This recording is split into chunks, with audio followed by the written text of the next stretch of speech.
하나님의 말씀은 예레미야 39장 11절로 14절입니다. 바벨론의 느부갓네살 왕이 예레미야에 대하여 사령관 느부사라단에게 명령하여 이르되 그를 데려다가 선대하고 해하지 말며 그가 내게 말하는 대로 행하라. 이에 사령관 느부사라단과 내시장 느부사스반과 궁중장관 네르갈사레셀과 바벨론 왕의 모든 장관이 사람을 보내어 예레미야를 감옥들에서 데리고 사반의 손자 아이감의 아들 그다랴에게 넘겨서 그를 집으로 데려가게 하매 그가 백성 가운데 사니라. 오늘 아침 우리에게 주신 하나님의 말씀입니다. 성도 여러분, 오늘도 하나님께서 우리에게 새날을 주셨습니다. 새벽을 깨워서 하루를 시작한다는 것 자체가 이미 하나님께서 우리에게 주신 생명의 은혜입니다. 오늘도 이 은혜 가운데 머물러 하나님의 뜻대로 살아가는 우리 성도들 되시기를 축복합니다. 여러분, 39장 말씀은 그동안 예레미야가 계속해서 예언해 왔던 예루살렘의 멸망, 바벨론 제국에 의한 예루살렘의 함락, 이것이 실현되는 내용의 말씀입니다. 그런데 예루살렘이 함락되는 이 과정에서 앞에 4절 말씀 이하를 보시면 유다의 마지막 제20대 왕인 시드기야 왕 일행이 야심한 밤에 도망을 치다가 붙잡혀서 느부갓네살 왕 앞에 끌려오게 됩니다. 그리고 그 시드기야 왕 앞에서 6절 말씀에 보시면 그 시드기야의 눈앞에서 그의 아들들을 죽였고 왕이 또 유다의 모든 귀족들을 죽였으며, 이 말씀대로 시드기야 왕의 아들들이 다 죽습니다. 그리고 귀족들도 마찬가지로 많이 죽습니다. 그렇게 아들이 죽고 귀족이 죽는 장면을 목격한 다음에 그 다음에는 7절 말씀에 보면 참 끔찍하게 왕이 또 시드기야의 눈을 빼게 하고 바벨론으로 옮기려고 사슬로 결박하였더라 그랬습니다. 여러분, 그 왕이 잘했냐 못했냐 이런 것을 떠나서 왕이 마지막 목격한 게 아들들의 죽음이에요. 그 아들들의 죽음을 목격한 다음에 자신의 눈은 적군에 의해서 적출이 되고 맙니다. 얼마나 비참한 장면입니까? 그리고 자신은 그렇게 쇠사슬에 결박돼서 바벨론의 포로로 끌려가게 됐습니다. 그러면서 동시에 예루살렘 성벽이 불에 타고 무너지고 왕궁이 불에 타고 무너지고 이 끔찍한 일들이 이제 예루살렘에서 일어나는 거죠. 그러면서 지도자들은 포로로 잡혀가게 되고 이제 빈민들만 남게 됩니다. 그래서 10절 말씀에 보면 아무 소유가 없는 빈민을 유다 땅에 남겨두고 그런 말씀이 나와요. 그렇게 이제 땅은 황폐해지고 지도자들은 포로로 잡혀가고 아주 비난한 국민들만 거기에 남아있는 그런 요즘 표현을 빌면 생지옥 같은 그런 현장이 되고 말았습니다. 그런데 오늘 조금 전에 본문으로 읽었던 11절부터 14절은 이 혼돈의 와중 중에서도요, 예레미야는 이 바벨론의 군대가 죽이지 않고 오히려 예레미야를 왕궁 시위대들에서 감옥에서 꺼내주는 겁니다. 그리고 또 동시에 15절에 보면 이하에 보면 구스 사람 에벳멜렉이라는 사람도 살아납니다. 38장 7절을 말씀드릴 때 그 예레미야 선지자가 진흙탕 속에 진탕 속에 웅덩이에 빠져 있을 때 그때 이 구스의 내시인 에벳멜렉이 이제 30명의 군졸들을 데리고 가서 예레미야를 구해준 일이 있었지 않습니까? 그랬더니 하나님께서 이 에벳멜렉의 집안들은 보호해 주시겠다는 약속을 주셨는데 이 말씀 그대로 여기에도 예레미야를 구출한 그 보응으로 하나님이 살려주시는 내용의 말씀이 임하고 있습니다. 그래서 18절에 네가 반드시 너를 구원할 것인즉 내가 칼에 죽지 아니하고 내가 노량물같이 내 목숨을 얻을 것이니 이는 네가 나를 믿었음이라 여호와의 말씀이니라 하시더라. 이 말씀대로 살아나게 돼요. 여러분 오늘 본문 11절부터 14절을 읽었는데 이런 상황에서 예레미야는 자기만 보호받고 살아난 것이 과연 기뻤을까요? 그렇지 않습니다. 동족들이 죽는 것, 나라가 멸망하는 이 장면들을 목격하면서 예레미야는 자신이 살아난 것을 아주 큰 무거운 짐으로 여겼습니다. 그때의 이 비통한 심정을 예레미야 애가 1장 20절부터 22절에 묘사를 했는데 그 가운데 애가서 1장 20절 말씀만 제가 읽어드립니다. 여호와여 보시옵소서 내가 환난을 당하여 나의 애를 다 태우고 나의 마음이 상하오니 나의 반역이 심히 크미니이다. 밖에서는 칼이 내 아들을 빼앗아가고 집 안에서는 죽음 같은 것이 있나이다. 예레미야도요, 마음이 얼마나 고통스러웠을까요? 괴로웠을까요?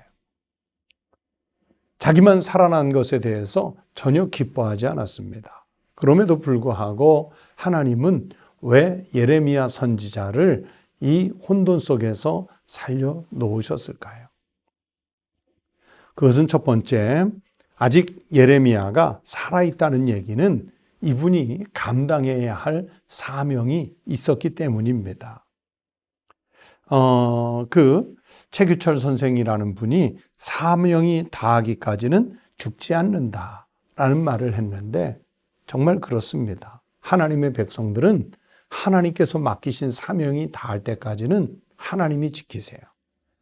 예레미야 42장 7절부터 22절 말씀에 이제 나중에 보실 텐데 거기에 보면 예레미야는 아직 더 하나님의 말씀을 전해야 되고 그리고 그 백성들을 하나님의 말씀대로 이끌어갈 그 사명이 아직 남아 있었던 것입니다.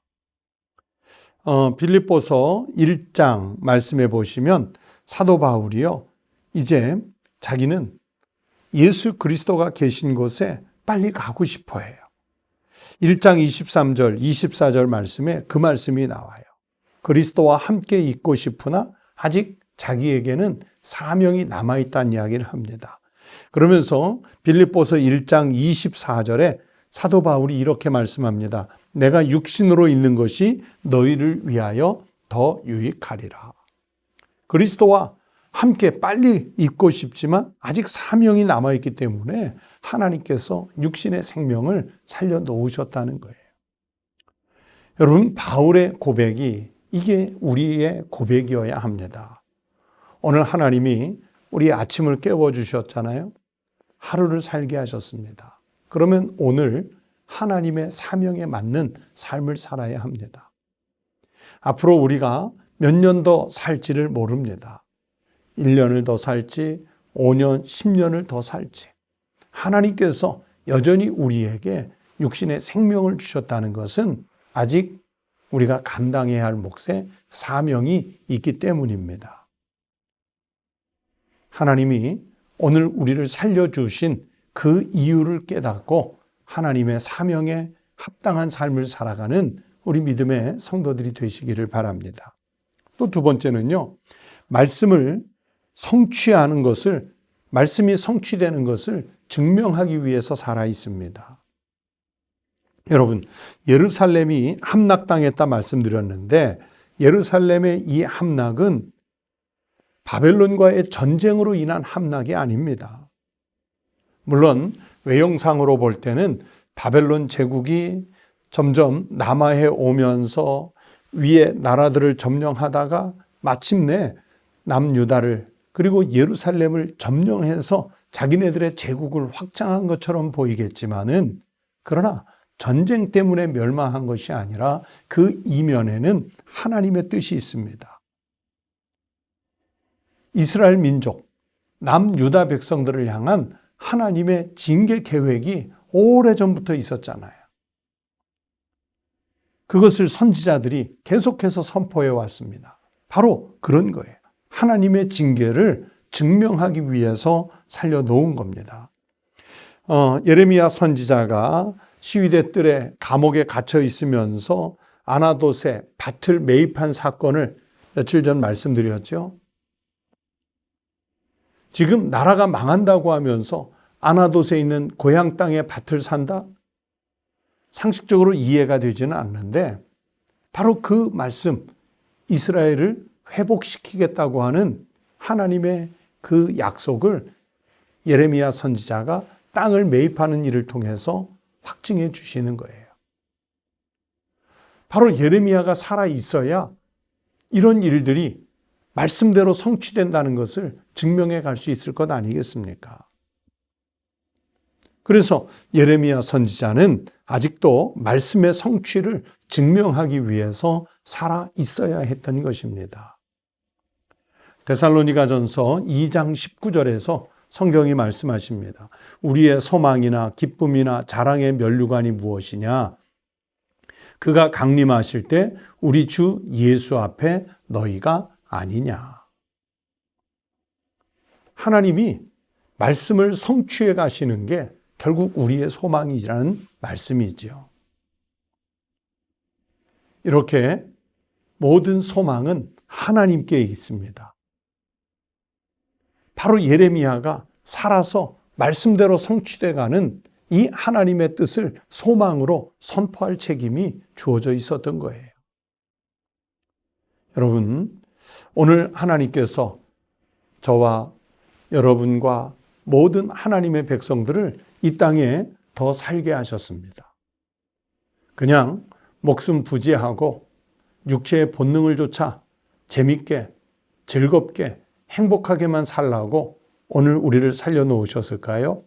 그렇지 않습니다. 우리가 오늘도 살아있음은 하나님께서 우리에게 맡기시는 사명을 성취하게 하기 위함입니다.